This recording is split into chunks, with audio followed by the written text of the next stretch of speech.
Hello and welcome to Commodity Champions. I'm Manisha Gupta. Well, India's festive season kicks off this week with Raksha Bandhan and will extend until Christmas and then New Year's. It will cover a wide range of festivals including Dussehra, Diwali, and one sector which is sure to gain from this festive buzz is the jewellery sector, which contributes to around 7% of the country's GDP. To discuss what we can expect from the jewellery sector during the second half of this year, I am now joined by Vipul Shah, who's Chairman, Gems and Jewellery Export Promotion Council. The GJEPC recently hosted the India International Jewellery Show. Mr. Shah, thank you so much for joining us.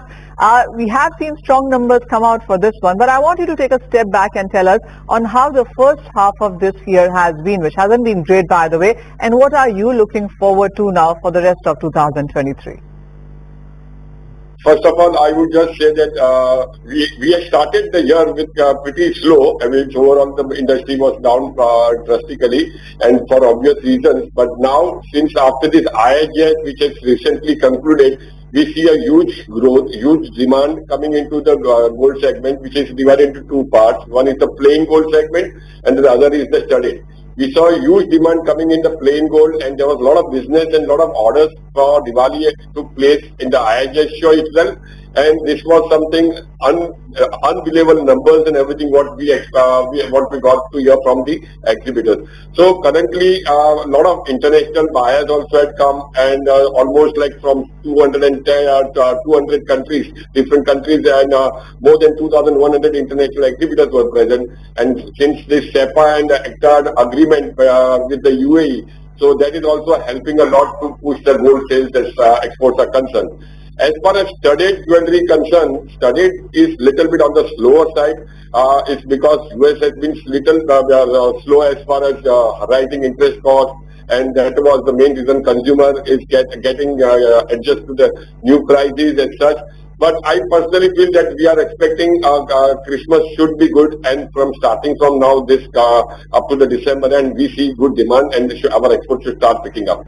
All right, that is unexpected lines, isn't it? Because when people go out to start buying jewelry, gold is perhaps first on the list there. But as you said, the numbers have been huge in sense of IIJS, and we have seen nearly 70,000 crores of work being estimated done there. What's also your sense on export demand for the various categories that you just spoke about? I mean, recently what we had almost like the IIJS show, which we have almost more than 70,000 crore orders which has taken place. Then that itself is a huge number, and it's just that everybody was in a robust mood, and we feel that the business is going to look good coming forward for us. Moving on from jewelry and gold to pure diamonds now, and there have been reports that the prices of diamonds, whether it's raw, which is imported into India, and the prices of finished diamond, which is used in jewelry, also have seen a bit of a decline right now. And this is even as we've seen Russian diamonds continue to absolutely be absent from the market. How is the industry dealing with this? We do understand that there has been a bit of a slowdown in Surat as well. So what is the availability of diamonds right now, and what's your sense on prices going forward? Yeah, Manisha, I would just like to say it's all main thing is on demand and supply.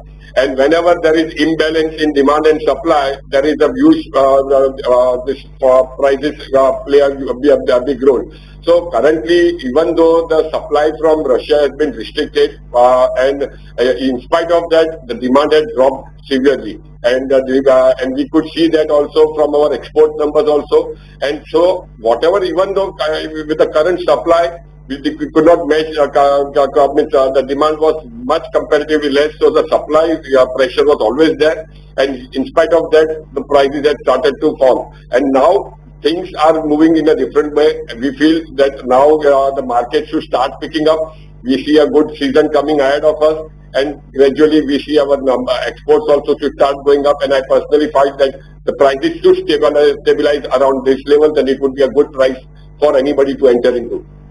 All right. So the diamond prices may stabilize going forward, but when we also look at gems and jewelry, it's big in terms of exports, foreign exchange, merchandise as well. How would you look at the various steps that the government seems to be now taking to boost this sector, because there is this deadline put out to you for $100 billion worth of export in gems and jewelry? How far, how close are you from those numbers? See, government has played a really very good important role. If you see the new segment, lab-grown diamonds, they have started promoting the lab-grown diamonds. You can see that the reason behind it is that it is having the similar cutting and polishing all procedures what exactly is done in natural diamonds. So that is where government is saying that no new mines coming up next 10 to 15 years, and they want to take care of the employment side, and that's the good part what they have done. This segment also started doing good, and only thing is what we understand that a lot of marketing and promotion needs to be done for this particular segment. We had a roundtable conference for both natural as well as the lab grown, and both the segments would complement each other, and both the segments needs marketing efforts to be done, and that's what our council is also going to look into it, and will be spending a lot in coming times for this marketing. You spoke about the lab-grown diamonds, but there is still some apprehension when I speak to people in the industry about lab-grown diamonds. How do you see natural and lab-grown diamonds and these businesses continue to work side by side? And what's your sense on the price difference that we look for both of these? It's a good question, Manisha, and I would just say that both segments are going to exist. Both segments are going to complement each other. See, there is a natural diamond, so there is a comparison, and there is always a room for the lab-grown diamonds to take the market share. But currently, lab-grown diamond section is going to an affordable class. It is going where the desire for people in the middle segment, mid segment, and lower medium class, where they could not afford to buy a diamond. That is an area where exactly the market it is stepping those kind of segment, where natural has already taken its position. It is based on emotions, it is on valuation, and that is where exactly it is existing. Both need promotion, and both are going to do good as such. As far as lab grown, the price is what is falling down. See, anything which is a technological product so any technological product is going to take some time. It will, as an average, you see new technology coming in, you will see again the prices going down. It's something like Apple phone. When you come with the Apple 14, 15 new number, you won't say anything about Apple 10 or 4. Means people tend to see the new things. So, as similarly in lab-grown diamonds also, as and everything, the new capability of the technology and production which is coming up, it is going to bring down the prices. But I personally feel that it should stabilize from here. A lot of marketing efforts needs to be done for this segment, and I'm sure this will be also accepted in a very good way.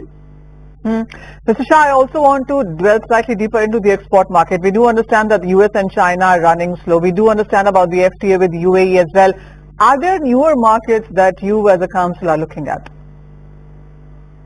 We are now currently, since as GJEPC currently we are closely working with all the markets, which is because US, we are seeing a slowdown in US, we are seeing slowdown in China, and two major consumer markets. So we are focusing into new markets. We are looking into ASEAN area, where we are seeing countries like Vietnam, Cambodia.